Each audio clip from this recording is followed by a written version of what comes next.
We are going to review movies. We're going to talk about movies we've seen and things that we've watched. We're gonna try to make a movie ourselves, and then we're gonna get into the review of the film Mortal Kombat.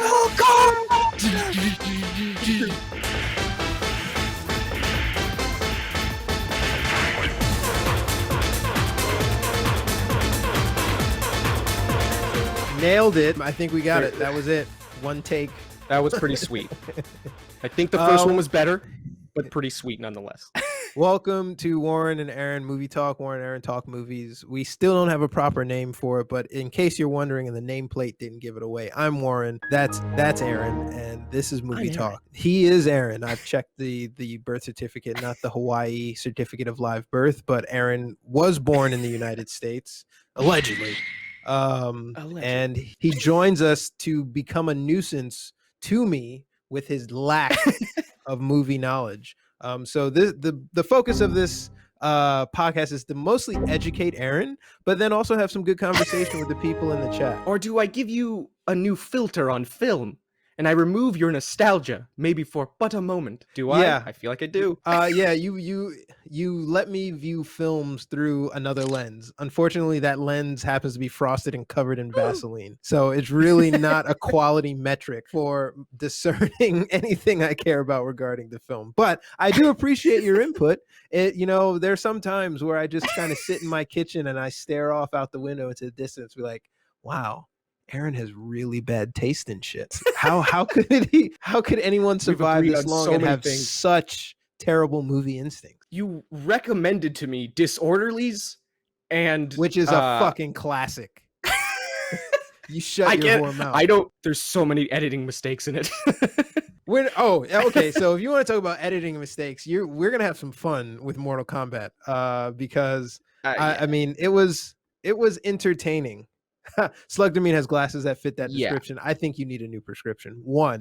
But the film Mortal Kombat, we talk about nostalgia. I remember playing the original Mortal Kombat on my Sega. Did you watch the original Mortal Kombat? I did. Did you? I did. I actually already saw the original a while ago, but I don't remember a lot of it. And so rewatching it helped a lot, especially after Mortal Kombat, because there's some significant differences between the two, films. No and way. There's also slight similarities, just some. I want to get into those, but I enjoyed one way more than the other. I'll say that. There are a ton of similarities. I warmed up to this movie. I went in there with like zero expectation because, I grew up with the old one and I've seen the movie since Mortal Kombat 2, Mortal Kombat Annihilation, and they've all been absolute dog shit. So I was expecting this to be more of the same. And the trailers kind of tipped the scale in that balance for me. It's like, I'm not going to waste my time watching them shit on another, classic film. And over the course of the movie, it won me over. It was fun. They had a lot of hints into, potential roadmap stuff and sequels and like expanded universe things with the characters in the background and in the lore, which I really appreciated. Some of the fight scenes too were like decent, but the main character was like pissing me off. Oh, dude. And Sonya. I was like, yeah, Sonya was fine. If you compare her to the original, Sonya's not nearly as enjoyable of a character. The original Sonya was not great either. I don't think she's awful though. She opens with like very cool moments. She's in the middle of a police raid kicking ass more than anyone else on the team, and I like that in the original. More than I don't even remember what her first entrance was in Mortal Kombat. She beats the crap out of the main character, right? He goes to meet her after Jax saves his bum, and then like she like basically wrestles him to the ground. She doesn't even have a brand. She's not even you're not even supposed to be in this tournament, man. You don't even go here, dude. It felt like not in a weird way. It just felt like like kids in a boys club like going like, but you don't have the special tattoo, you can't be here, and it's but they would like let her tag along even though she has no real weight in their whole adventure. I like how she got her brand after that entire sequence, but it's I can't explain it. Hopefully I can get to it towards the end, but right now I just have a whole bunch of frustrations like they should have done this or you should have done that. But before we hop into that, let's talk about like what's going on, what's new, what are you watching, not what are you watching, what's happening. And I think the new thing I want to start with what's happening. Oh, go ahead. We're going to talk about the same thing, I think. No, you say it, because I was only going to say, damn, I had some good shit I was watching recently. Well, I hope one of those was the Venom 2 trailer. Oh, you God, see with no. Woody Harrelson no, as Carnage. No? Does he still have the wig? I think so, if I remember correctly. I think Woody Harrelson could be a good depiction of the Carnage I have in my mind from the comic books, but I'm not sure what the chaos of Carnage in the streets out and about is going to lay out what happens to in the trailer a little bit for me. I haven't even seen it. So I'm very upset though that it's happening, because the first one was just revolting. I think it angered me as a film. Like I've never seen something that pissed me off and be so forgettable. Eddie Brock and Venom have learned to live with each other. Venom is pissing off Brock with his like annoyance of adoration of music and like trying to feed Eddie, and like the corner store woman now knows the name of the symbiote and is, you know, saying like, are you going to eat me now because I didn't have the chocolate you wanted or some shit like that. The Carnage character played by Woody Harrelson is like somebody that Eddie put away. And I don't know how he comes to get Eddie's reporting, from what I gather, put away that guy in prison. And that guy has a vendetta against Eddie personally. I don't know why. Again, it really wasn't strong on details for me. But a lot of people have been putting things together with that trailer in recognizing that the newspaper that Eddie is reading is also to a T with the logo as well. The same Daily Bugle from Sam Raimi's Spider-Man, the exact same. And I don't know what that means. Fuck. Actually, no, that's kind of frustrating. That's awesome. It's definitely that I don't know. How do you feel about that? Because I love the original trilogy, Sam Raimi's trilogy, so much. But that first one is like, it's campy, classic. And there's some like it's classic, but there's some Power Rangers level fights in that movie that take away from, it takes away from the tension a little. Willem Dafoe almost kind of killed it for me, and he's like a great actor. But I think Tobey Maguire was like the perfect Spider-Man.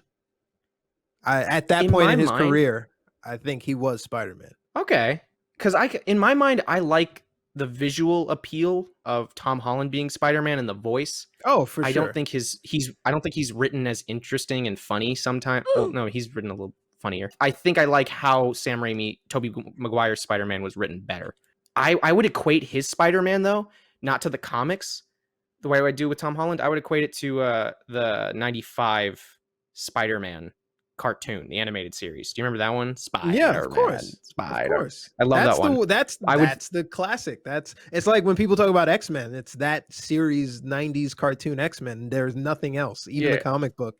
That TV show trumps the comic book, right? And to a certain generation, the MCU will trump anything else that happened before it, from comic book to TV series. Like this is it. We've rewritten the lore. This is actually how it went down, you know. And then in 50 or 30 years, they're going to be complaining to their kids like, Shuri never becomes Black Panther, or like this, you know, they're going to be talking about that shit. It doesn't happen. Yeah. Even though it should have happened that way. But in the multiverse of the MCU, funny. What are your feelings on that? Like, if it's actually tied in, and that implies it could bring back Tobey Maguire, because there's so many rumors of if Andrew Garfield and Tobey Maguire will do it again. Yeah, that would be a multiverse Spider-Man, because in, what was it, Away From Home, he kind of like there's a multiverse? What? Opening up that door. And I think that could work, but you know that these multiverses, like, it's going to come full circle, because Loki, which is another trailer that launched, is existing in one of those like smatterings of time, right? After he takes the Tesseract and disappear. Far From Home it was. Yeah, that's right. Yeah. He disappears, and like that's the basis for this movie, right? Like I assume the time cops get him or some shit like that, and they just like lock him up. Time cop.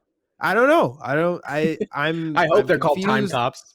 I'm done it's Owen Wilson. Wow. It's it's and I, I'm I did not curious think more I than would. anything. I did not think I would enjoy seeing Owen Wilson so much, but evidently, like the second I saw him in the trailer, the Loki trailer I saw, and I'm excited for that one, which is funny because I want to be excited for Venom, but I'm very much not after the first one. As much as I love Tom Hardy, but Tom Hiddleston is Loki. As much as I hate that this character kind of already died, and this show has a little lessened impact, even though it's time travel and they're dancing around some lines, I'm still more hyped for Loki. I'm very excited about everything I've seen from it. I'm always a fan of the chaotic characters.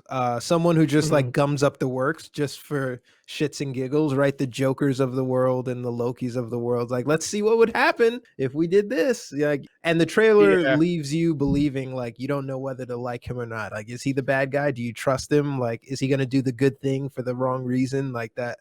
That's Loki, and that's what I want to show up to see. That's what I hope I get from that anyway. I would agree. I really do want to. I love when he's being, very mischievous and he's just kind of tampering with things, for mostly his own gain, but also just to kind of test people and see how far he can push them or figure that out. It's good. If you play it right, you can play it as like a mind game. That's just very fascinating to watch. That's not always how it goes in the MCU, but they're taking risks with these side shows or, like this with the Disney Plus shows. So I'm hoping they'll do even something more creative with this character like that. I like when they split that stuff out to the shows or to the platforms.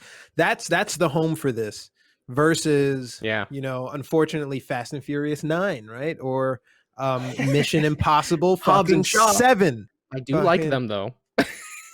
Oh man, you're the one buying the ticket on it's you're telling me if you don't want to see how close he got to death every time, Tom Cruise. I'm not watching it for the screenplay, bro. Oh, man, you're talking about Mission Impossible. Fuck Fast 5, Fast whatever. But Mission Impossible, I can watch sober or drunk out of my mind and enjoy, unlike the other. So I do like the Mission Impossible series. Yes, I really, really liked the original Mission Impossible, Ving Rhames and the French actor. That was Mission Impossible to me, and now it's getting fucking outlandish. I've seen Rogue Nation and Ghost Protocol, but like the Fallout one with Henry Cavill with Superman, I thought was pretty good. Yeah. And they played it well because like Tom Cruise is like an aging agent with his own team, and like it's the double cross, the extra double cross. This next movie, if he jumps a motorcycle, his back has got to give out, right? He's what is he, 60 now? Come on. He already broke a leg on an ankle on one of the sets. You can see it break too in the film. Like Rogue Nation? That was the one with Henry Cavill, right? Rogue Nation, the last one. I think Fallout was the most Fallout one. Yeah. I love that you said that because the Mission Impossible films have been such a staple in what I love in film and action movies. But you're right, because like in my opinion, the first Mission, but from the first Mission Impossible, perfect, even to the classic next one, film. It is perfect. It's really good. Perfect. I think it has the most to offer out of all of them, because like you can rewatch that one more and more and just be beside the stunts. Like I don't feel like the stunts are the focus in that movie, especially with the helicopter green screen at the end. No, not at all. No, but it becomes that for sure. I would say after 3, which you should rewatch Mission Impossible 3 if you haven't in a while. It's exceedingly good. It's very good. Philip Seymour Hoffman, Tom Cruise is in it. It's not just about the stunts. It's about like the tension he feels in the scenario. And I feel like that it never has a Mission Impossible movie since that 3 been as intense. The rest are just parties about stunts. The one with Jeremy Renner is incredibly forgettable. I do not like that one. I think that's Rogue Nation. That's Rogue Nation. Yeah. I mean, when you do a franchise like this, you win some and you lose some, and this is America's answer to James Bond, right? But there is only one James Bond. Good segue into the next one, Knives Out 2. Daniel Craig is doing a sequel, and it's got Dave Bautista from Guardians of the Galaxy and also from Blade Runner, the wrestler. This is the second time they've been paired up. The first time was Spectre, James Bond, 007 Spectre. He was like the big bad villain that Daniel Craig kicked out of the train. He was a monster in that. Yeah. Oh my God. It was with the German dude from Christoph Waltz. Not Werner Herzog. There you Christoph go. Waltz. Christoph Waltz. Yeah, Werner Herzog gets from behind the camera to in front of the camera to play the main villain. I buy it. I just love saying Yeah, his so they're name. doing a Knives Out too, and I can't wait to watch Daniel Craig do a Southern drawl again. That was great. That was pretty cartoony. It was a pretty foghorn leghorn scenario, in my opinion. Dude, I mean it's I don't meant think it to was look distracting, like it's meant to look like but it was Clue, noticeable. right? Have you seen the old school Clue with Tim? I have. Yeah. I even That's saw both basically endings. what it is. I even saw the alternate endings where the other people get like arrested for the crime. Oh, There's alternate endings. I have not. Okay. I recommend it. It's slightly interesting. But I thought for Knives Out, it's kind of like a subversion of expectations for if you're going in and expecting Clue, then it'll subvert those expectations a little bit because of how roundabout the murder in the first one was actually committed. So I'm curious what the second one's going to be. Is it going to be like vengeance, or is it going to be a whole new family dealing with a whole new murder or something? You know what I mean? So yeah, they call him in he was like a private investigator working with the police, right? Like he's like a special investigator. So it could, I'm assuming it's going to be a completely different scenario, but it's just so another sort of tricky maze and puzzle of people. It sucks that the most like the thing that stood out the most in my mind, at least like when I look back at that movie, was his accent. So it's funny to hinge the next movie on the character who's like the most distracting. And now I wonder, will he, after he's on the internet, he has to know, will he hinder his performance at all, or will he stay online and commit and be the, what's the problem here, kind of thing? I thoroughly enjoyed it, so I hope he doesn't. It wasn't distracting at all. And it's fun. So when you're at that level of like stratosphere A-listing, you don't really give a shit what people say online, right? I just remember the dude from, why am I blanking on these things? I feel like my mom, man. I can't remember names of people, and I'm like, you got it, Ma, you got it. The dude Hold from on, I'll Google Gladiator. it and then Russell Crowe? Russell Crowe. Holy shit. I could see him, but I just couldn't get his name. When he did Robin Hood, there's a famous interview that he did, and like the reporter is like, oh, but that's a pretty bad accent. And Russell Crowe was just like, get stuffed, and he just like left the interview.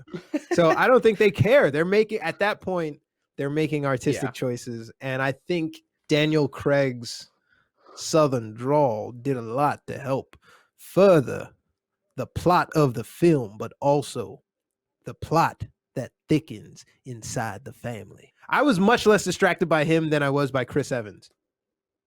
Really? That's funny. Yeah. I loved seeing Chris Evans before Captain America. I feels like everyone forgets, was an a-hole character in everything. He was the a-hole. So I loved him returning to form.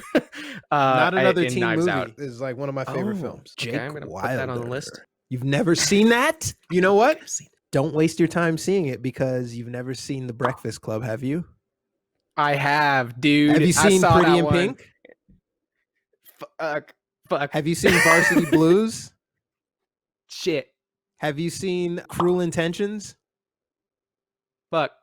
No. You're not, there's a lot of references you're not going to get in there. So I have to do my homework. I got to watch 4 films to watch one film. A lot of jokes can go over your head, not because they are so hammer on the head. They're really good references. They're really funny references because of the characters that each person plays. So I would suggest just hold off on that. You will get a lot more appreciation. Okay. I'll make you make a list, or I'll rewatch this and write the list out. I'm pretty sure it's on that original list I sent you. I know it's not. I would bet my life it's not. Well, all right. Scott Pilgrim versus the World was a good Chris Evans bad guy. Yeah. Oh yeah. And that was that in the middle of MCU or at the start of it? That was at the start. That was like right after the original Captain America. That was when he was unsure. He was like, yeah, this Captain America thing's going nowhere. Yeah. Like, let's see if Scott Pilgrim has an MCU. Everybody's getting in on the action. There's this film I just needed to talk about. It looks stupid, but it's got John Malkovich, Michael Jai White, and Tyrese playing one Marine against a supermarket full of terrorists who are trying to blow up the place to get after a senator or some congressman. John Malkovich is a congressman, and Tyrese basically takes It's like Die Hard in a supermarket with Okay. Tyrese That's being the main character protecting his daughter. Once a Marine, always a Marine. And he's like hiding in the vents and in the closets and using the stuff around the store to kill these guys. That's basic. kind of funny. I like, but like, how is it being played from the trailer? How is it being played out? Like, Very is it more? seriously. This is not a I fun don't movie. see. Die Hard wasn't even that serious in a way. Like the tension from the life or death scenes feels real, but you know, there's some comedic shit like riddled throughout that thing.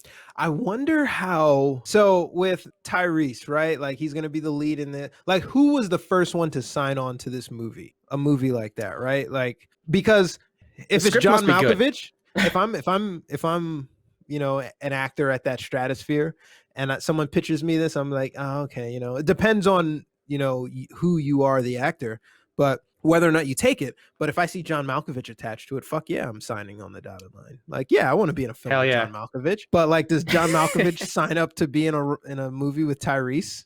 Like, just go like, do they just spend all the money on Malkovich and then say fuck the production? We're just gonna let Malkovich carry this. I'm sure he's been on definitely projects that have to make that decision for sure. I think, or is he trying to have fun I trust in his old age? I hope it's not that. Like he's just picking a shits and giggles movie, because it seems like he normally picks serious projects or projects where he has something to work with, you know, and because he's always interesting.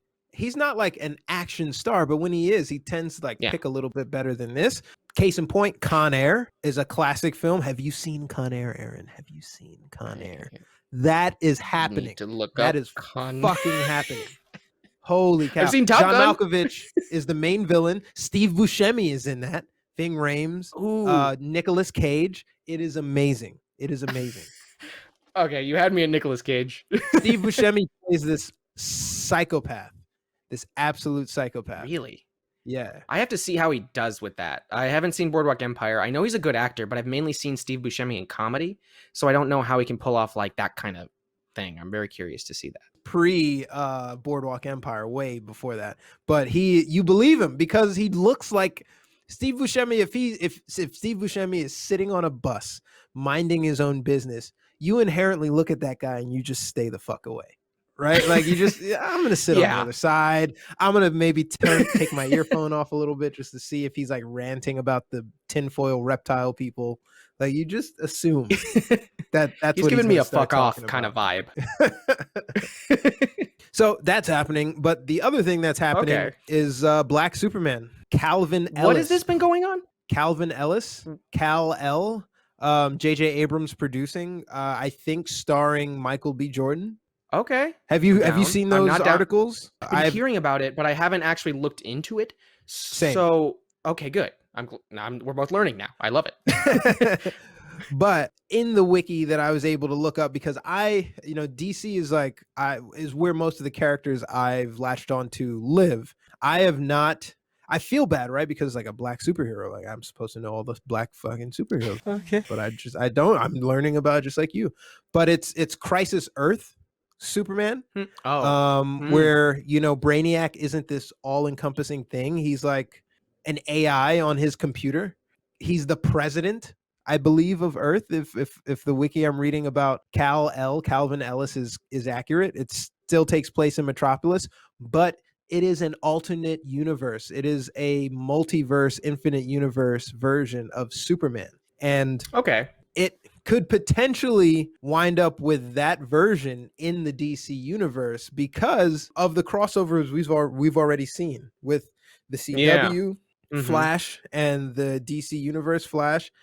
Darkseid is a multiverse being. Like Darkseid can like go through dimensions. Like Constantine. Oh, so yeah, like Constantine 2. So speculation that Keanu Reeves is coming back for Constantine 2. Constantine is a DC character. Constantine in I believe it's Infinite Earth or the Darkseid War. He leaves his version of Earth because when Darkseid shows up, he's like, fuck this place. I'm out of here. And on his version of Earth, Constantine is just a normal guy. He has to kill that version of himself and take his place. Oh my God. Also, to have the kind of magic it requires to step through a dimension like that, he had to sacrifice like half of the people on his other Earth. Constantine is not a good guy. Like I like that though.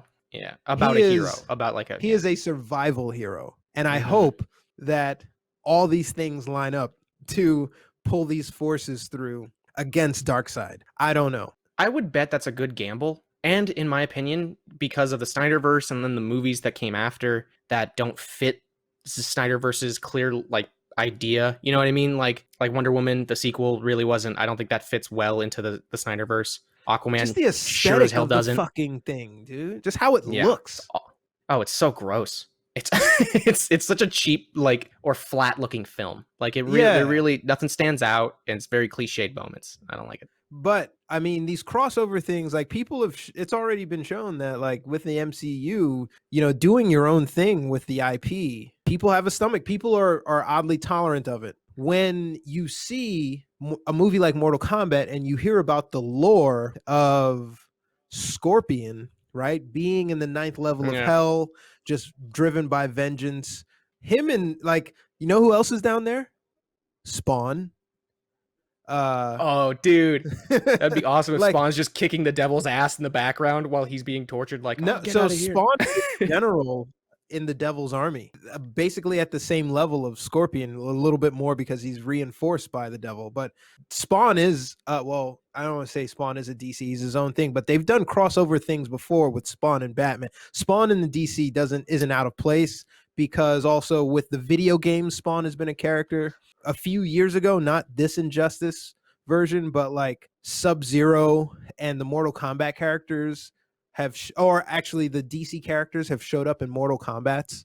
So like because Warner Brother owns the IP for it, so we might be seeing like the perfect shuffling of a deck coming together to fight Darkseid. I don't know, but That would as be it stands right now, fucking they are awesome. fucked. That would be fucking amazing if not okay. So I love the way they fix their MCU. We're not the same as the MCU kind of problem. Is I think the smartest way to approach it is for sure do the multiverse theory.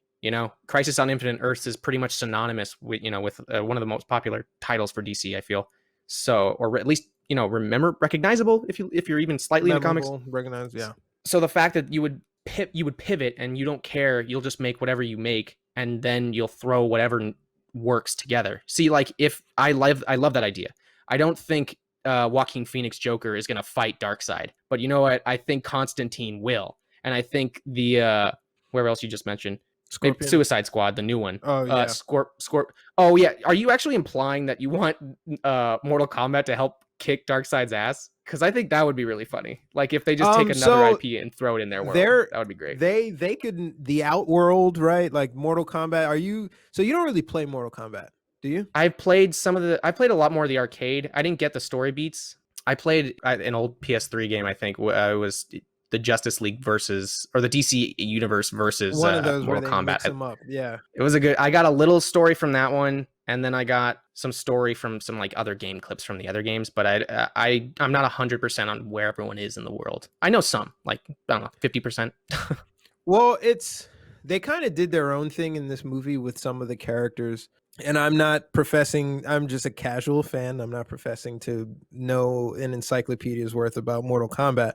But they alluded to previous champions. So that they're going to be bringing people out, right? They've already got Kung Lao, the previous champion who is now possessed by Shang Tsung. I didn't really like Shang Tsung as a character, only because the original Shang Tsung, I believe Cary Tagawa, is still alive and could have been an amazing. Just bringing him back would have just he is Shang Tsung. Now you die. Yeah. Right? Or I'll steal your soul. Your soul is mine. Yeah. There He also go. did some Yeah, voiceover he's stuff excellent. for Overwatch too. He's amazing. The characters, where was I going? I'm fucking just out on left field. But a lot of the characters into it now, aren't we though? Are we just gonna dive in fuck the rest of the segments? I think are we? I mean, I think we're here. We're already here. Let's just stay here. Woo! Mortal Kombat. All right, chat. Let's see what you got going. I went into this film again not really expecting much and being prepared to be disappointed by it. I caught myself scoffing at certain points, but then realizing like this is for kids in the same way that Mortal Kombat was originally for me when I was a kid. But I felt like I was still engaged and entertained by it. There were certain aspects that I would have changed in the story. Just fanboying me would have liked to see this character, that character, or why they chose to bring Milena out first and not Katana, or have these other people who would have fit into the story at this point in the film. Overall, decent, entertaining, not bad. I would agree that it definitely. We're talking about the new one now. Mark. Yeah, I think we'll just make it clear. I'll throw back comparisons to the original, but I'll say it now. Like I think I enjoyed the original way more than I did this one. I think the characters are still as equally thin, but I'm not going to talk about the original except for like some comparisons. I'll be comparing a lot. Anyway, we're talking about the new one.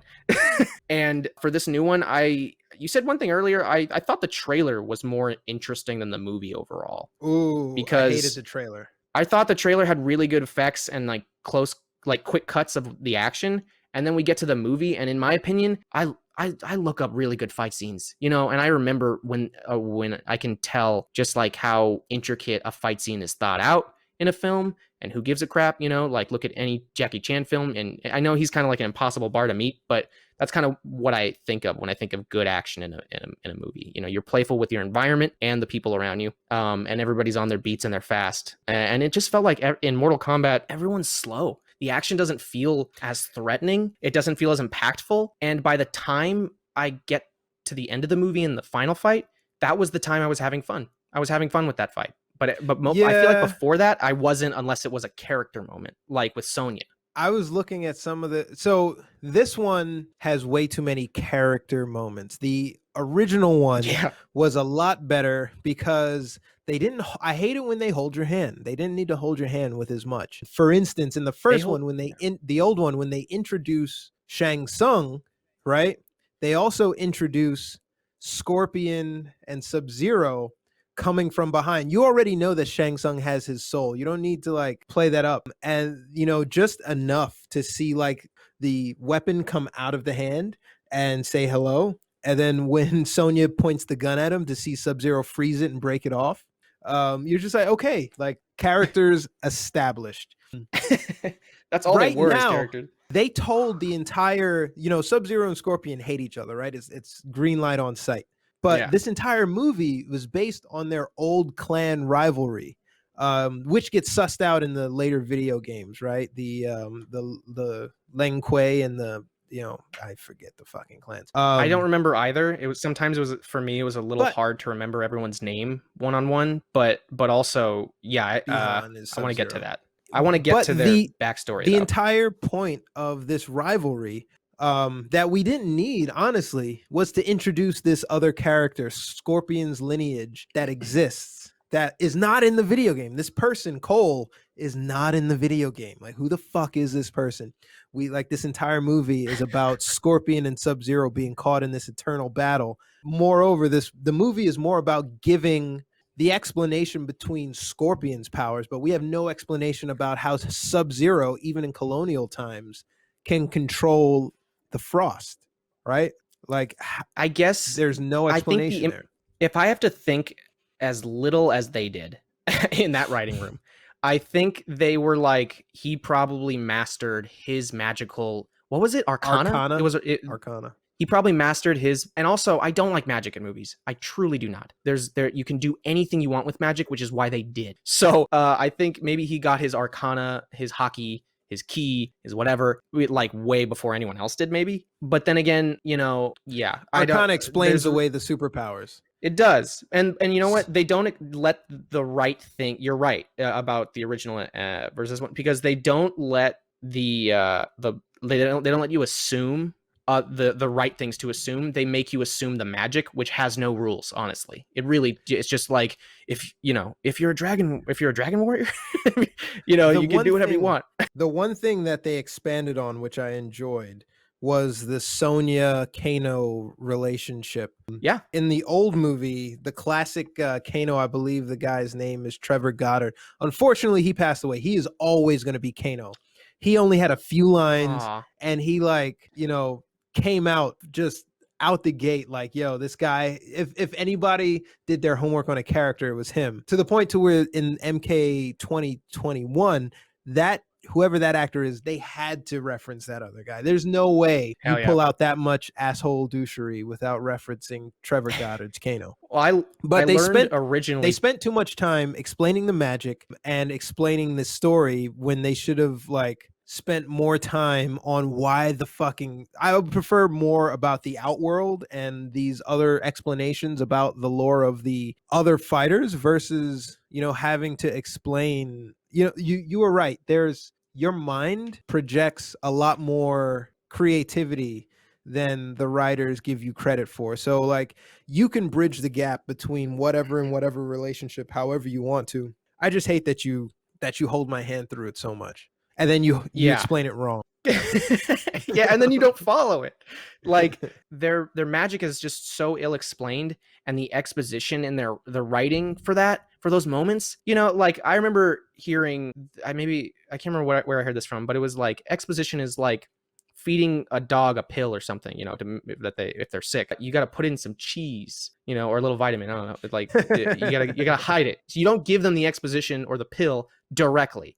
And it just felt like this movie was like, okay, we're going to break now. Yeah, I'm Raiden, you know, thank you for being here today. You know, it just felt so cut and dry when they started getting to like explaining the world or explaining the magic. And, but also originally with Kano, with the original Kano, I learned two things. I learned one thing. I'm not that smart. It was that Kano was originally Japanese, I think. And then when they made the movie in 95, yeah, like in the games, I think he was. And then in the movie, I thought they were all white people except Liu Kang. I think maybe like the bio in the back or in like the instructions or whatever, it says something about his history. Look it up. I learned that. I thought he was Australian. I always thought he was Australian. That's the thing I heard, is that the actor just decided to be Australian for Kano. And then now that's the iconic version. By the way, it's funny how much they tried to get away with in this new one. Like they were like, magic, we can do anything. So that means we can do anything on screen. They didn't do anything interesting with it. But they should have. And the one person they don't double down on is Kano. You know, like the original even had a metal eye and a metal, you know, pocket in his face. Yeah, so, I did like they alluded to him getting the metal eye later, right? Like, because you know he's gonna come back and he's gonna have that. When they introduce Kano and he doesn't have a metal eye, you're instantly like, what the fuck, right? And then you're like, okay, something's gonna happen in one of these fights, and you know he's gonna. In the same way, you see Jax, and you're like, okay, so this is pre-arm ripoff. You know, you're like at some point his arm is gonna be fucking ripped off. I was thinking about that with Jax way more than with Kano. Like, okay, this is pre-arm. He's here now. But and also, you know, I'll get to there. Go ahead. No, I'll get there. It's just about Jax, and I can't wait to talk about Jax in this movie. But yeah, what were you gonna say? Well, I was gonna say that with some of the lore that they had, I really appreciated about identifying the other characters. They didn't spend a lot of time on Liu Kang, where the original they did. It was Liu Kang was the focus. This was way more driven by whoever that new fucking guy was with the body of fucking metal, who killed Goro and didn't nutshot him. He literally has plot armor as his ability. It's so frustrating. It's irritating. Like, what are we gonna do if he can't go straight up with Goro? Plot armor. Man, I didn't think about it until you just fucking said it. Some writers laughing their ass off right now. Wow, that sucks, man. If they're gonna ruin the world and just make a new character, they should have at least put Liu Kang, because I love Liu Kang in the original. So if in this new one they put Liu Kang in his spot and they just put them in the same lineage, does that ruin it? Is there something in the lore I don't know about? And does it matter? Because honestly, what if they put Liu Kang in this Jim Bob, whatever this Scorpion grandson ancestor is? Why didn't they just put Liu Kang in his spot? Like, I don't care if they're not actually related. That would have been more interesting. Name. I originally thought that character in the gym was like young Johnny Cage, but that character is at the end of the film. Spoiler! That character is going to Hollywood to go recruit Johnny Cage, right? Like he's like, hey, Earthworld people, we need your help to beat back this thing. I wonder who they're going to get to play Johnny Cage. Obvious choice is Ryan Reynolds, right? Like that's the perfect I sort of Johnny Cage character. I would agree with that. Yeah, he would fit that like to a T. I'm trying to think of someone better. Well, here's the other Yeah, thing. there's really If these characters have that like brand, that calling, there would have been a different set of characters in the movie, right? Like I really like that they use Cabal, who didn't make a showing until Mortal Kombat 3. he was But the fast one with the hooks, right? yeah, he was I did his not recognize fatality him. is that Mhm. like he rips off his mask. Apparently he's really ugly and hideous under there and it scares you to death. That's by Kano. Cabal and Kano were mercenaries with that Black Hawk Claw or whatever the fuck it is. Black And Dragon. they looted this land by the Matokan people. And one of the characters, one of the Matokan warriors, I believe, I'm pronouncing it wrong, is called Nightwolf. And that's the character that I love. Nightwolf is a Native American character. Oh. And Token Clan, every generation has one Nightwolf for the purposes of protecting the clan and fighting in this tournament. He should have been there. They had him on the wall along with Kotal Khan, who is another Mortal Kombat character, basically looked like the old Aztec god, and a few other people. Like I don't know how they're gonna bring in like Cyrax or any of these other people. They're gonna say fuck it. It's not gonna matter the second they step foot in Outworld or wherever they're having the tournament. You know what I mean? Yeah, but they might guess. With some of these characters, right? Like Reptile, right? They didn't make Reptile is like a reptile, literal fucking reptile, which actually I kind of respect and appreciate the fact that like they kept it animal form and didn't put him in like a green vest with like human personification stuff. But I'm hoping beyond hope that Spawn comes out of hell to bring Scorpion back to hell. That's what I'm hoping for. That would be great. I think they should do that. I really want that. Like that would, and again, like I think putting in another IP into this world, like I'm trying to think of a movie except for like Alien versus Predator or Freddy versus Jason, where it's like two different IPs come together like that. So I don't know. I think Spawn finding a reason to hunt down Scorpion is great. That's great with me. They're not exactly enemies, but Spawn is like in debt. Malboja is just like got him on a tight leash. And he's basically the closest thing to a god that those characters see. Like, I put him on par with like Raiden at that point. Okay. But you got Kenshi, you've got Aaron Black, you've got a whole bunch of people who would probably have that calling. And we've just been raided by the Legends of Avantris. What is going on? Thank you so much for the raid. Thank we you. Really appreciate it. We're interrupting your regular broadcast for movie talk with Mortal Kombat. So if you've seen it, we would love to have the original comment in the chat. The original or the new one. Both of us are fans preferably of the new original. So we're ripping the new one in half. Actually, the new one's kind of got a small place in my heart. But I'm sorry. Yeah. Go ahead. It's got some funny moments, but here's the thing. I saw an old YouTube series. Oh, thank you again. I saw an old YouTube series like Mortal Kombat Legacy. Immediately. But Mortal Kombat Legacy. Did you ever see that? Like, I think 2011 possibly. It was just it was a smaller budget project, but it was like, what if, Mortal Kombat was kind of in the real world? So Baraka was just this surgeon who damaged. Yeah. So in my mind, because I saw the first episode. Yes. Okay. The trailer. I followed it to the end. Man. I loved it. Really? So yeah, and in fact, in that episode, there is in one of the episodes, there is the same type of rivalry, and I don't remember it from the games. I didn't play that far. I just kind of either played the recent or the very first one or something. Yeah. But for Sub-Zero and Scorpion's background is in that mini series as well, Mortal Kombat Legacy. So I really remembered and I liked that interpretation more than what I saw in this movie. Because this movie just like raises questions sometimes unnecessarily. It raised a lot of questions and it leaves it open for them to do a lot more with it. I'm hoping that they just go full YOLO on the script so that they don't wind up with the abominations we had before and just start pulling in DC characters and, image characters like Spawn or like, just have fun with it, man. There are no expectations for this.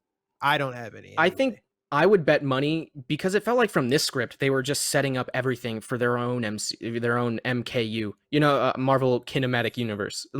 So It felt like everything was kind of set up for that, and that's why I like yeah, more about the original. It doesn't feel like it's trying to do that, even though they're both trying yes, to be franchises, memorable in history, and make a yeah. lot of money. But I think the first one just does a way more endearing version of everybody involved than this one does. Like with Scorpion's background is interesting. It's the most interesting part of the film, honestly. So when you step away from that to go to Mr. Nobody, it's very frustrating. And and then one thing I did extra was I watched Mortal Kombat. I think it's just a Warner Brothers animated, but it's Mortal Kombat Scorpion's Revenge. They do the same shit in that, and also better than this one. I've been seeing this story everywhere, and it's probably like their origin story, so that's why it's just everywhere, like with Batman. But I still, I've seen it so much better, so many other times before, all two, and I'm still just, I wasn't impressed. I wasn't impressed by the end, especially when Scorpion is in the first scene is like, "I'll kill you," and then he just like turns to ash, like right as Sub-Zero leaves. Yeah. But if he stayed a second longer, wouldn't he have seen you go to hell like immediately? So that for no reason. He was a good man too. That's that's kind of like a Spawn sort of thing. Like the fact that he didn't just outright die and stay in his corpse didn't just like sit there, right? Like it was claimed by something. And the Bihan, Sub-Zero Scorpion feud is just the classic in the Mortal Kombat universe that doesn't need to be explained. If these two just like got it on site, or like Raiden, you could just have Scorpion existing to just fight Sub-Zero wherever the fuck he is, right? Like these two fucking random Yeah. people just like show up and just go at it in the background of this town or some shit. I like the idea that there are these daunting forces, kind of an, like I like that. I do like the humanization though.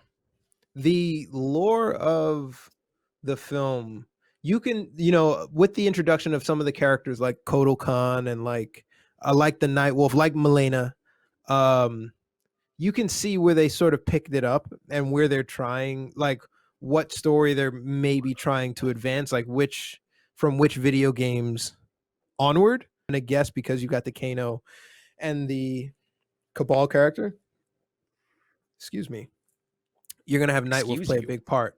He's gonna come in, and maybe you'll see some of the elder gods like Shinnok or Chronica or Geralt or something like that. I hope some of these Nightwolf is or cool Shao Kahn, as you just like so they said Goro, Shang Tsung had mentioned, it's a pleasure to have a Khan on board with this or something like that, which is Shao Kahn's bloodline. And I don't want to fuck this up, but yeah, he basically alluded to the fact, okay, Shao Kahn exists somewhere, and he's the emperor, and we've got him on our side to stop dicking around with these rules for this invasion of Earth. I liked the story setting of like, fuck the tournament. The tournament was too hard to explain.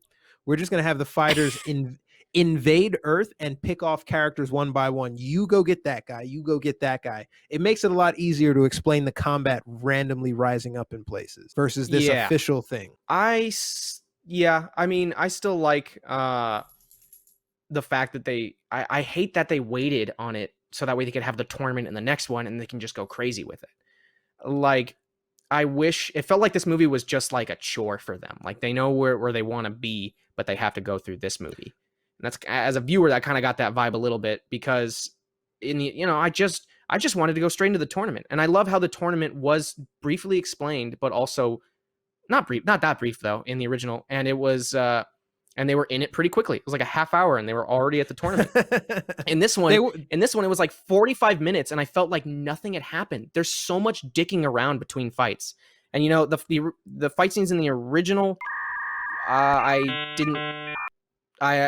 think they were still on par. They were both a little slow, But it's not as noticeable with the original Mortal Kombat as it is now, because we've The seen really good fight scenes now.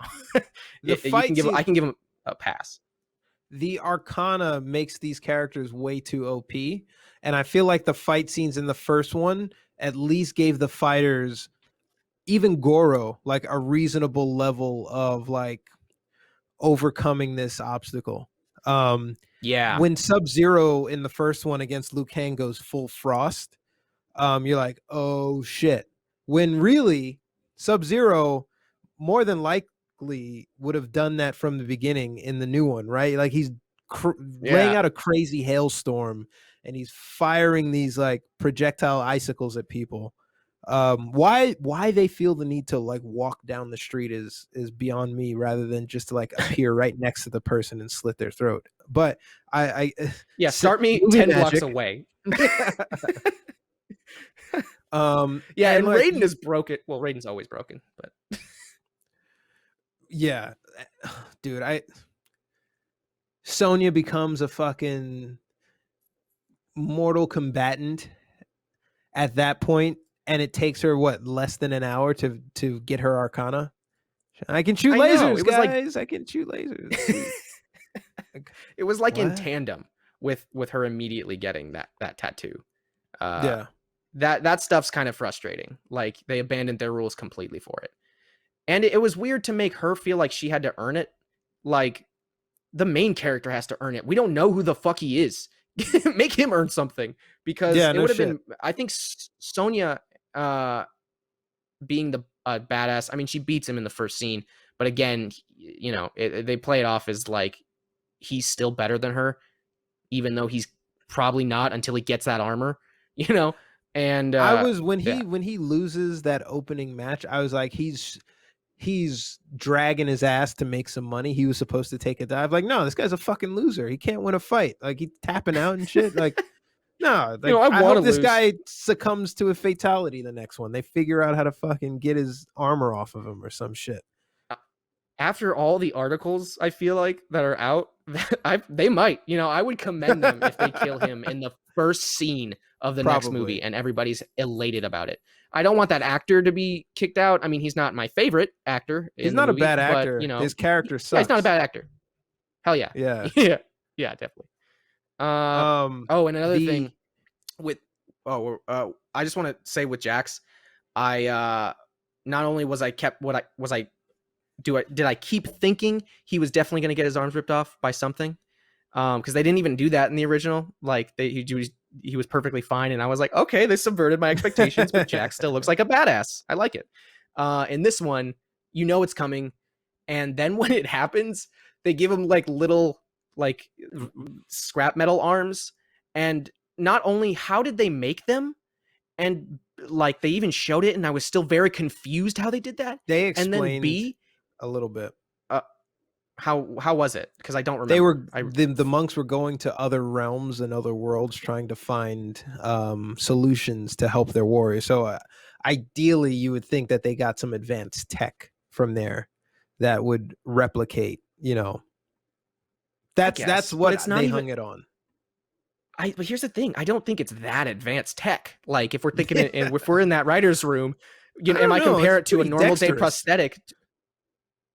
After when he got his Arcana, before that it was like they were his joints were fused at the thing. Like I'm sure there's not something it was like that. So because remember the first fight, the shoulder, but he could move it, but they were like twigs, like they weren't anything. Yeah, but they weren't bending. There's no elbows. They were in those things. They were.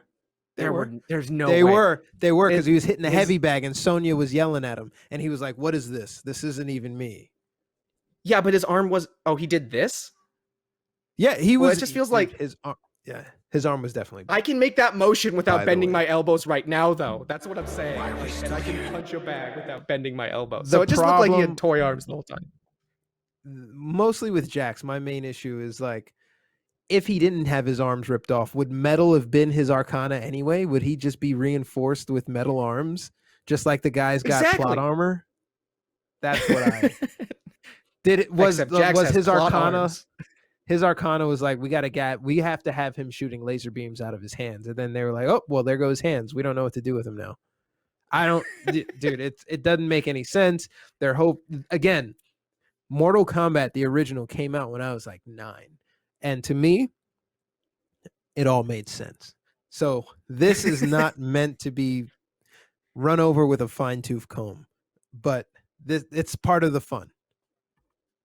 I think, though, having just seen the original Mortal Kombat, pretty much a week after the this new one, it still holds up a little better, in terms of at least letting your mind not be bothered by the questions. There's definitely some questions for sure in that one, like when Johnny Cage beats Scorpion. Why is there? It's a joke, but also why is there a letter? Or a picture of Johnny Cage's signed headshot falling in there. And then they get teleported to hell. How does he get back? Yeah, how does he get back is the big question. So his Arcana, he does the hologram kick through the portal into the portal, or maybe he caused that portal to rip open. I don't fucking know, but yeah, okay, I beat this guy. Fuck. Where am I now? Yeah, that's a big problem. Explained away in the new one because Raiden can take you anywhere. Kree, what's up, man? We're talking about Mortal Kombat, making fun of it. Join in on the fun.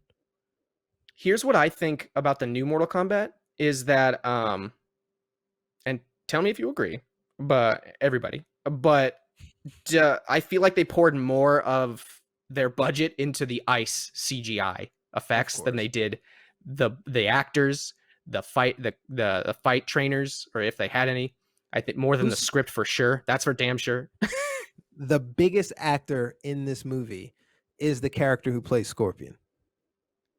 Really? I thought it was Sub-Zero because I've seen him in a Stars series called Warrior. I would highly recommend that. I have not seen him in anything. Yeah, I guess that's fair. I haven't seen him in anything before that, but I don't remember who plays Scorpion though. I'm trying to. He looks familiar. Hiroyuki Sanada. He was actually in Endgame. Hawkeye Ronin hunts him down and kills him. He was that. Of course. That scene. He was a fucking badass in that tiny scene he had. He was also in the Wolverine. Dude, he's done about the action fucking lot. 47 Ronin with Keanu Reeves. He was in that. Oh, I haven't seen that. Is that good? Or I've slipped under my radar in clips. I have not watched it end to end, but I've basically seen the movie on YouTube through clips. It exists. It's a movie. What else, man? Yeah, he's been a lot. 100. So I've recognized him in over 100 accredited roles dating back to 65.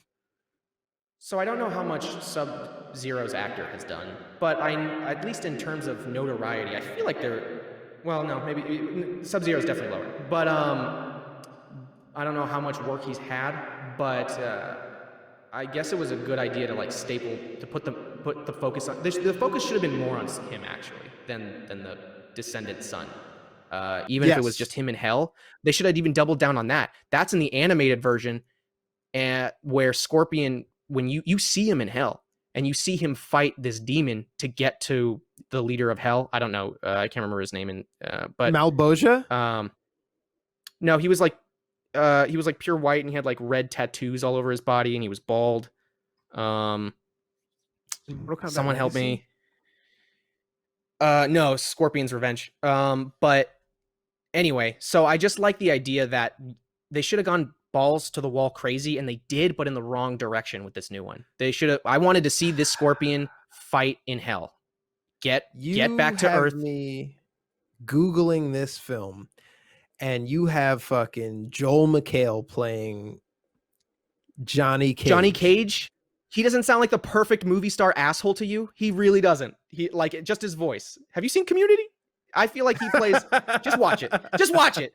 Just watch it and tell me you hate it later. But I beg you to just give it a chance. Give it the first 30. Well, no, give it the first 30 because the first 15 is Mortal Kombat 2021.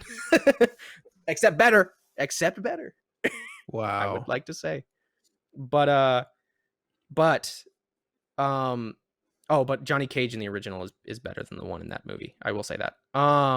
In terms of how they play him out, because in the original he's like saying "fuck off" to Steven Spielberg, while this new one is. Let's do this then. Let's play this game. Old versus new. Let's start here. Old Goro or new Goro? Oh man, can we break this one down into aspects? Because no, whole picture. Fuck. Whole picture. And then I think Old Goro. It's Old Goro.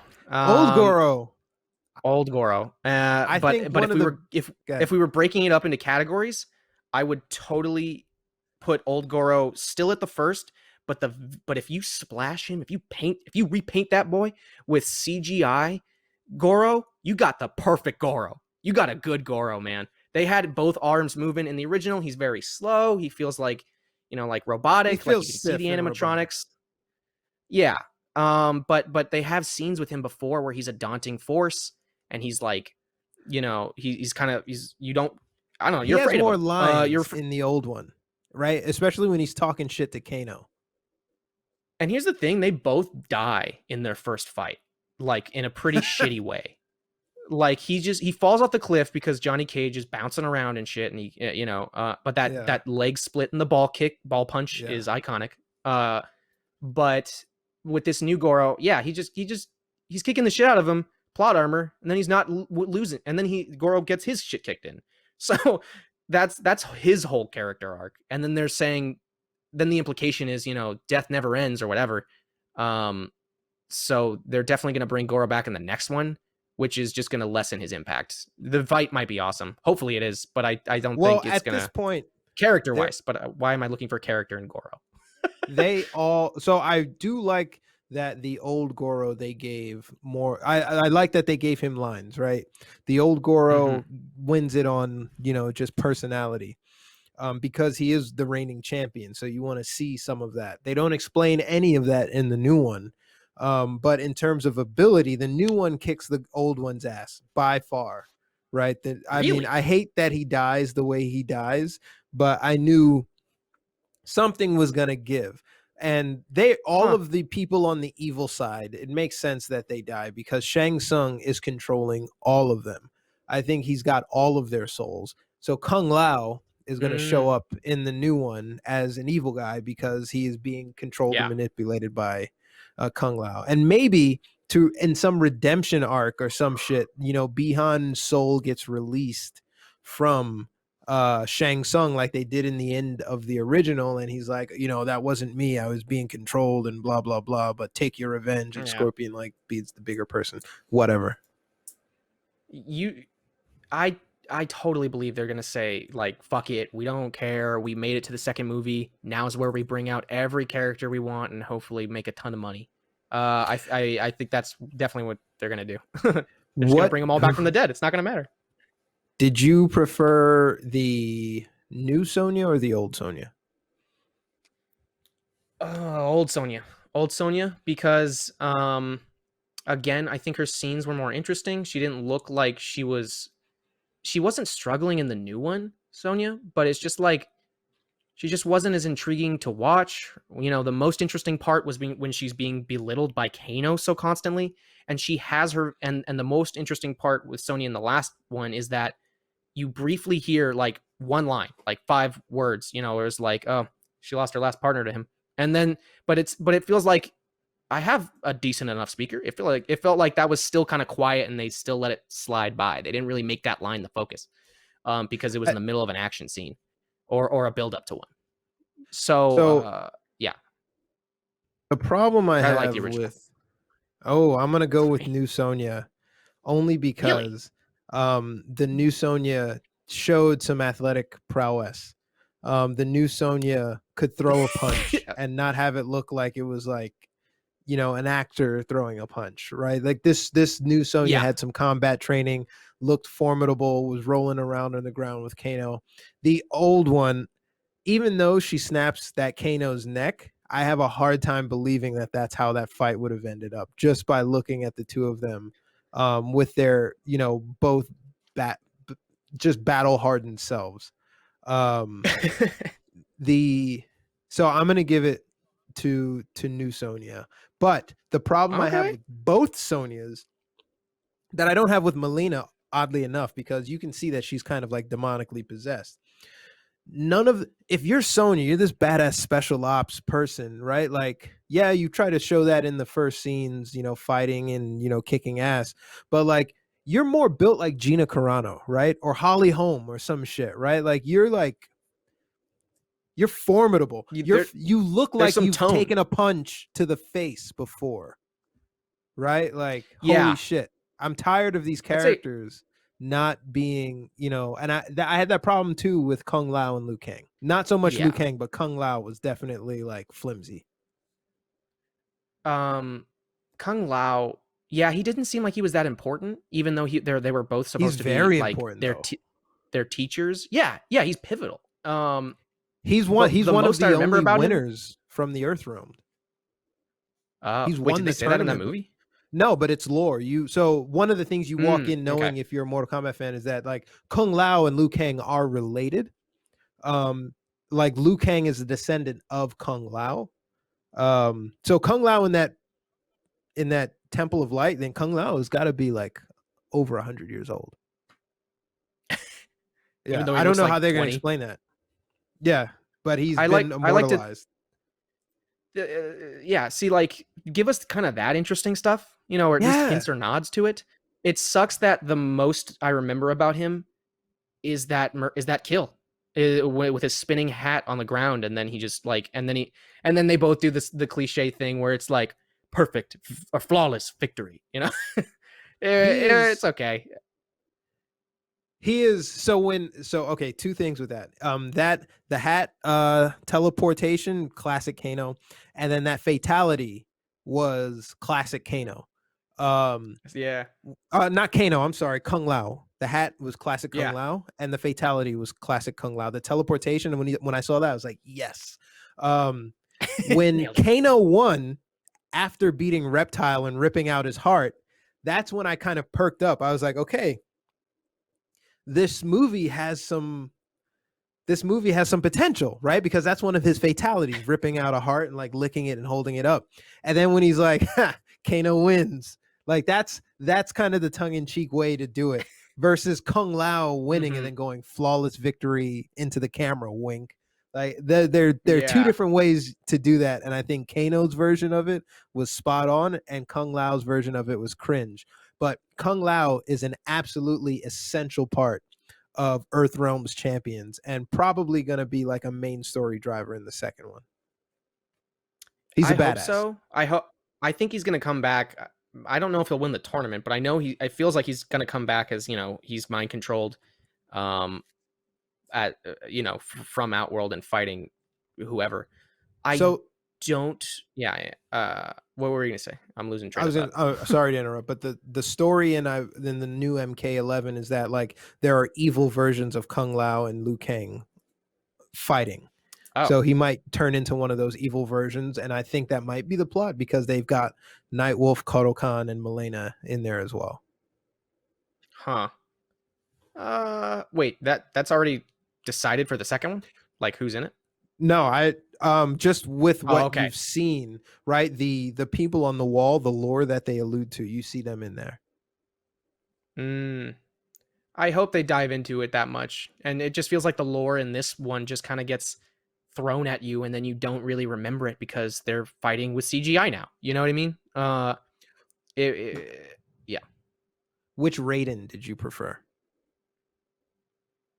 Oh, the original. Actually, the original. I had to remember them, but no, the original is just he's so charismatic. The one line I did not expect I thought his personality was going to be like, I'm very dignified all the time from what I remember. But then re-seeing the original Raiden, he's very coy. He's very like tongue in cheek a little bit. At one point he's like, and the whole I can't remember what it was in reference to, but he's like, and you might all die. I'm sorry. Or It's when like that was just his natural response. when Johnny Cage wins and he like punches the fighter, he's like, "Ha yeah!" After he like hits Johnny Cage and Johnny Cage hits Goro in the nuts, and then, like the fighter cheap shots him. He's like, I prefer the older Raiden, but the power in the new Raiden, I wish the old Raiden had demonstrated it. He demonstrates Yeah. it a little bit when Shang Tsung tries to meet the new fighters on that boat, and he interrupts the Scorpion Sub-Zero fight. In the older version, I like that's kind of the power level that you expect of a Raiden. Whereas in the new one, they show Yeah. off a lot of power, so you know that he is powerful, but he still feels very susceptible to. I don't know. He didn't really get into combat, but he felt very vulnerable. Like he wasn't as For ironclad. because they didn't he in the original he actually hurt someone. Like he actually, I thought he did at least one move that was interesting. But in this one, He shocked yeah. Scorpion and Sub-Zero on the boat. That was it. And at the end, he gets into a fighting stance when Shao Kahn shows at the very end at the Temple Oh of yeah. Light. Yeah. Okay, that effect did not age well. I will say that. But it was that fun ending that though that's was how great. It ended. That, yeah, I was the like, very what the last fuck? That is frame, not how this ends. The very last frame of that movie is fucking amazing, where he's basically come get some. Yeah, in the original, I flipped when I saw that was the last scene. I was just like, no, I have to see the next one. I was about to text you, should I watch Annihilation? Is it good? Do I have to? And but I heard reviews aren't good, so I was like, you know what? I'm not doing it. I wish there was more to enjoy from the original, but for this new one, yeah, they just end on such a. The note is, I don't know, the last note this new one ends on feels like a middle finger in a way. Because it's like Johnny Cage will be in the next one, and it's like, well, why wasn't he in this one? Who is this guy? We don't care. Like, also, and you've done so little to make me connect with this guy too and his reasoning. If Johnny Cage is one of the chosen fighters and he's got that tattoo, like the world would know about it, right? Like he's a movie star. He is an A level. He is Jackie Chan in his prime, right?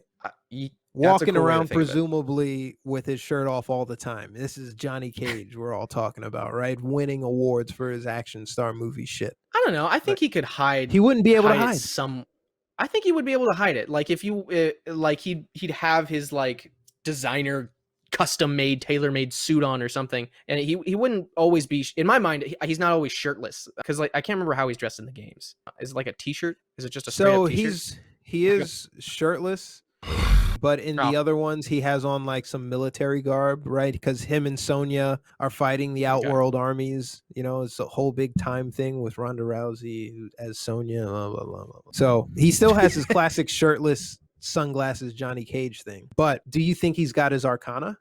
If Sub-Zero did, and they're hyping him up so much, I'm gonna maybe, yeah. I think my money is that he's gonna be so good he doesn't even use his Arcana. He just, you know, or if he does, it's solely for movies. You know what I mean? Yeah, like he is the CGI. That effect, yeah, that effect is the CGI. Because his thing is like the speed, you know, kick thing, and like the fast punch or whatever the fuck, where it looks like he's like rippling through time. Whatever. Okay, Shang Tsung, old or new? I'm gonna say first, old one, hands down. Yeah, I would agree. This new one's, they're both, him and Raiden, they both play each other so boringly. Like they're so stiff in their delivery, and I've seen those. I've seen both of those actors in previous stuff, and it's just like I know they can do better. I know it. It seems more important to have Raiden be athletic, because Raiden's actually like a pretty formidable fighter. This Raiden, I don't know that they're gonna have him throwing punches at all, but Shang Tsung doesn't really need to fight because he's a sorcerer, and he can take the form of any soul he inhabits, right? Or he steals. So you can have all those actors stand in for him. It's like, now you're fighting Shang Tsung as Sonya. Now you're fighting Kano as Shang Tsung. Now you're fighting, you know, so you could have gone, what I'm basically trying to say is they could have gone with the old Shang Tsung and boosted this movie into the stratosphere, and I'm mad that they didn't. Yeah, I would agree. It needs more character. It really feels so dry. You know, like there's the action scenes aren't enough to make me remember it, and the story and the acting sure as hell isn't, especially by comparison. Old Kano or new Kano? This one's tough because it is new tough. Kano, it's tougher than it should be. Because like this new Kano is the most interesting, funny part of this new movie. Like, agreed. He carried it. He's a dick. He even had his own like character arc where he decided, yeah, I am a piece of shit. I'm going to betray them. I'm going to betray them because you have a better deal. And that fits with him. And that's something interesting. You know what I mean? Like, I can't think of another character moment that happens with anyone else that's as interesting. Even Scorpion coming back at the end and saying, get over here, is like, why did you get summoned? You were waiting for him because to say a drop of blood? Oh, dude. Oh, man. But that line can't be delivered perfectly without you just... It has to be the right moment. It has to be the right moment or it falls flat. Hell yeah. Because even in the old one, it was like, get over here. But it was like to Johnny Cage, and he was literally like on like a ladder or like a couple, floors up or whatever, looking down at him. So it's kind of funny from that idea where he's just like, no, get down here. He said it. No, he didn't say it. He said it when he threw the thing and it got stuck in the tree. He said it the first time. But I know what you're talking about. He's like, get down here. Yeah. They needed to have him say something other than that. And that was it. But Kano, don't avoid the question, old or new? I would like to say the new Kano is no, I'm not making a decision. Is funny. He really holds a lot of this together. But I hate how he gets his powers. Very stupid. It was basically an argument over lunch because they kept provoking him. Do you think? I guess it fits in that character. Really? I thought that was so forced. It's like, I thought it was super forced. Like, I don't know. I was like, I didn't buy that. Kung Lao is literally going to kill you. Sit down and shut the fuck up. And then to have that happen, I was like, this is amazing. And then you can kind of see with Cabal, like, oh shit, he's absolutely going to betray these guys. But even with that part, Kano was the best part of this film. Even with that part, though, even with Kano carrying this film on his back, I still, classic Kano,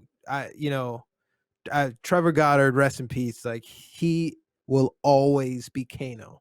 There's no, hey baby, you miss me? Put a nice little smile on your partner though, ear to ear. Like, that was a good line too. Like, I can't remember delivered a specific perfectly. quote. I think the old one didn't have nearly as many scenes as this new Kano. And they gave him the metal eye too. He already had his Arcana so that's what I'm talking about. You saw Kano with the metal eye and you didn't ask any questions, right? You didn't need to know how he got his metal eye, or you didn't need to know it. Like, you just accepted that's who in this world that's a thing. Yeah, and because of how more ridiculous. Yeah, and especially considering like how more ridiculous the movie gets from that point with the original Kano. Like, they're in Outworld or Hell for the tournament, and you see Goro already, and you're building up to stuff.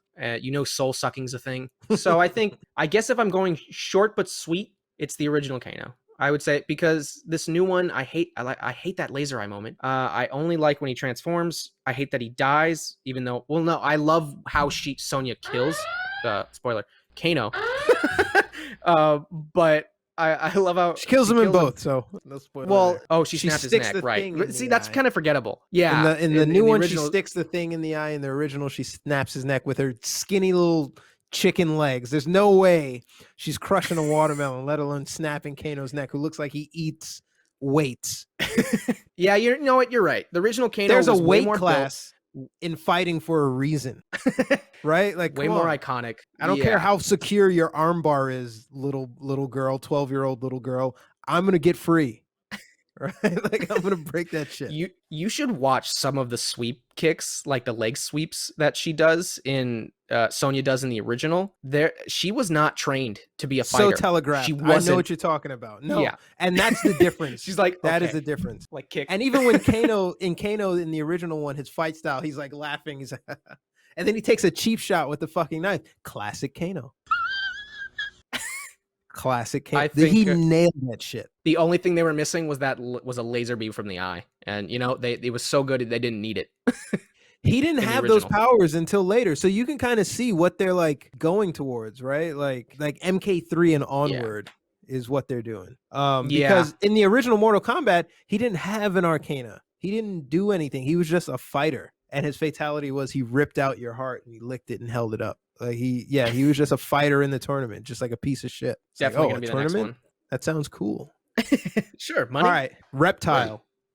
This Reptile or the original Reptile? Yeah, he was. He was in this? Dude, Reptile was the one who he ripped his Reptile. In this one, they use an actual lizard to portray Reptile. The lizard that was fighting them, that was Reptile. He didn't spit any acid, but he drooled acid. Dude, and that's how Kano got free. Do you know the timestamp? Because I don't remember that at all for some reason. When you get introduced to Kano, Reptile is coming to kill them. Were you high during this whole thing? I mean, that's how a given, else can I enjoy this? Oh my god! I don't remember that for some reason, like at all. Like that scene, but it probably was there was no tension in it. Probably I don't. What? But he went invisible what and do you shit. Did you sleep through this entire scene? I'm gonna just say for Aaron, the new Reptile is better than the old one because the old one they tried to sneak him in as like a hidden character and spitting. He spit acid in Liu Kang's face and Liu Kang didn't die. The acid spit was more like ink versus the acid that this Reptile had. But I'm gonna say I prefer the new Reptile, and I appreciate that they actually used an animal, a biped lizard, versus like trying to fit somebody in like a green shawl. First of all, yeah, that CGI lizard, like the fact that he was in the original, the fact that he was like a statue first and then he was like, oh no, he's here, he's actually a thing, was interesting. I think I liked how they played it out more. The CGI looks awful on him. Even a week later, stand the test of time. But in the original Mortal Kombat, with this new one, sorry, I don't remember that scene at all. That's really weird.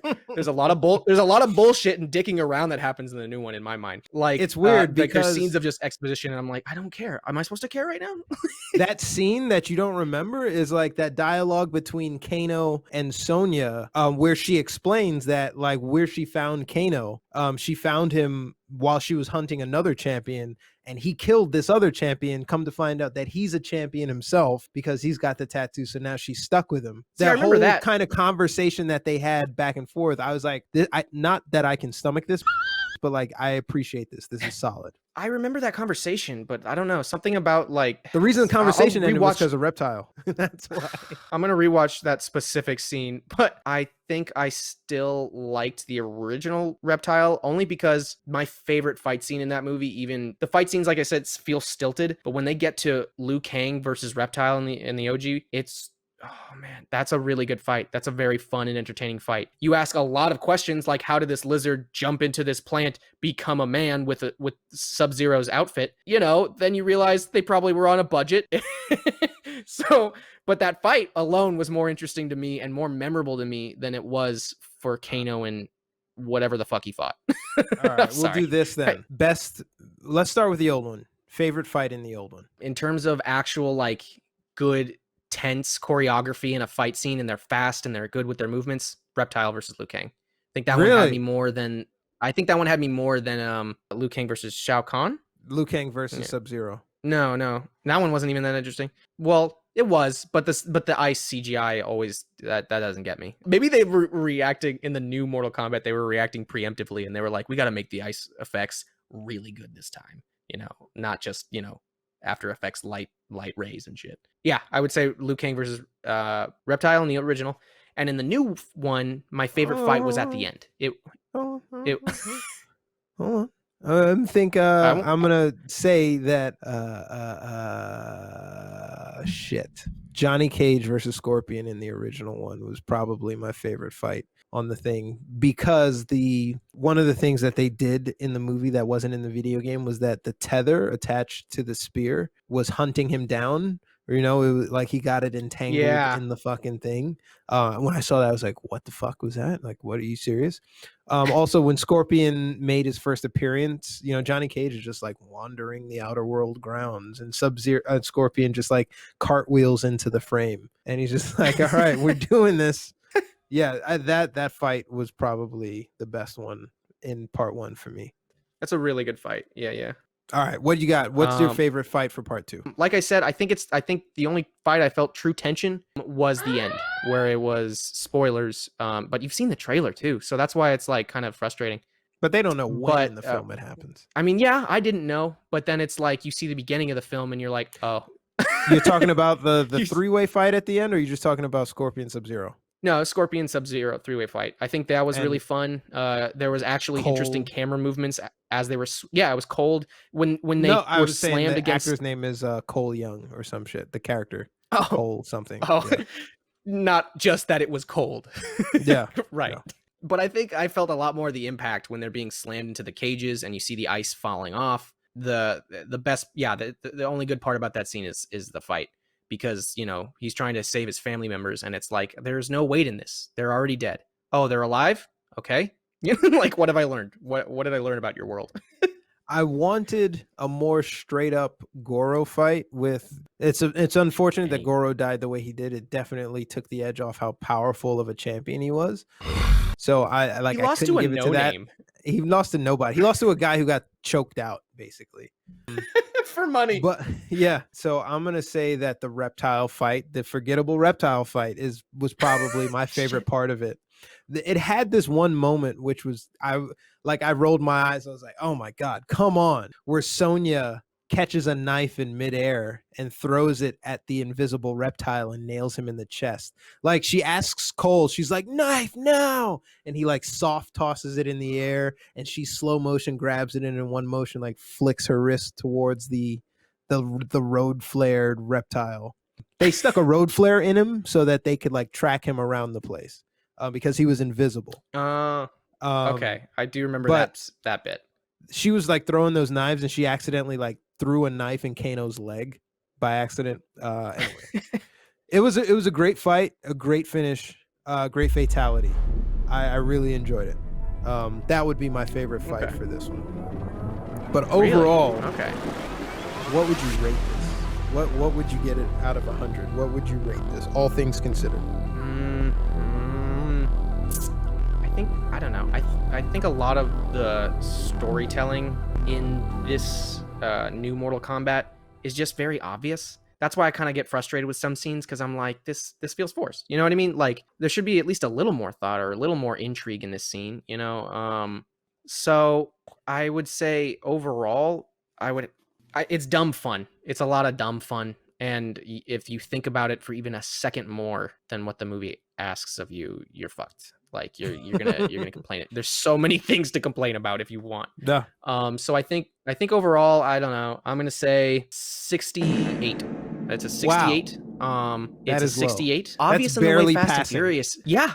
Yes, it is. Yes, right. It is as a film. This is like fun in the way Fast and Furious is fun. Like, you know, it's stupid.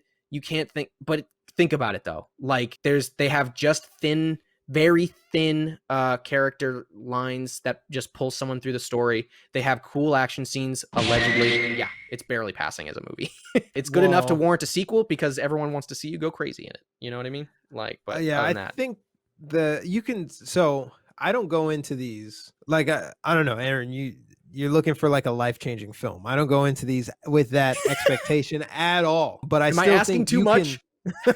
I still think you can do a decent amount. You can not fuck up a fun film too, right? You can make this fun and still like not cut corners on editing and not cut corners on like fucking generic cliche shit that people.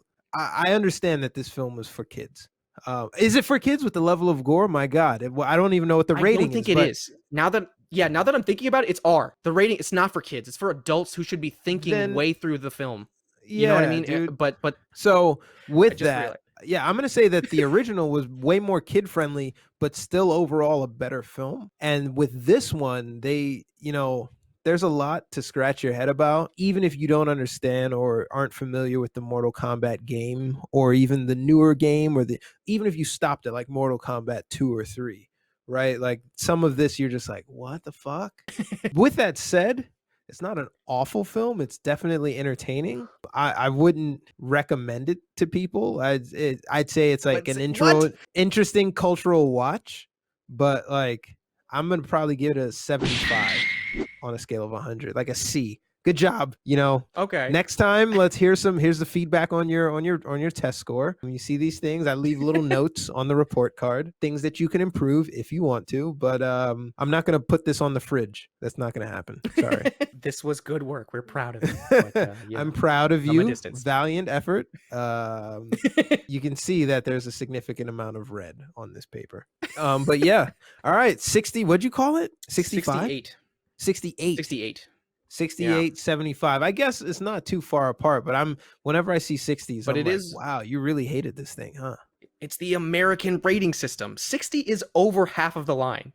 We're wasting half of the scale by cutting us off at 60. You know what I mean? I'm grading it. Like a paper. You're right, because it's weird that like you need to be in the upper quartile to be a viable human, whereas like at what point, if you're a teacher and you've done 50% of the test and you see that they've got about half wrong, do you just stop grading entirely and just call it an F? Be like, hey, just come back and, you know, tutor after hours, right? Like if so, you want to fight for that student to get that 52, you know, that extra because it's showing promise. Anyway, thank you for listening to us shit all over the Questing Chaos channel. We will smear feces on the wall of this channel as long as Thomas continues to let us. We hope he keeps letting that us. Yeah, he is letting us. At some point, I'm going to be like, hey, Thomas, can we go live? He's going to be like, yeah. But we're enjoying it while we can. So thank you guys for watching. Thank you for joining us. If you have any films that you would like us to watch or review, we're moving more into the sort of like the topical stuff, and we're getting away from the classics. I don't know that I like this. I do like it. There's a lot to appreciate with the classics, but there's also just fascinating rides with these new films. Like I would love to review Godzilla versus King Kong because it's a fucking mess, and I think it's on the same intellectual.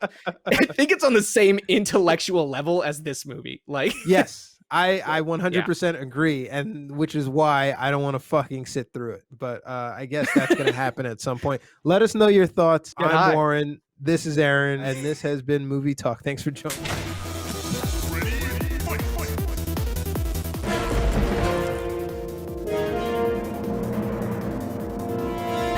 All right, we should be off air. Okay. Cool. Sick. That was great. fun.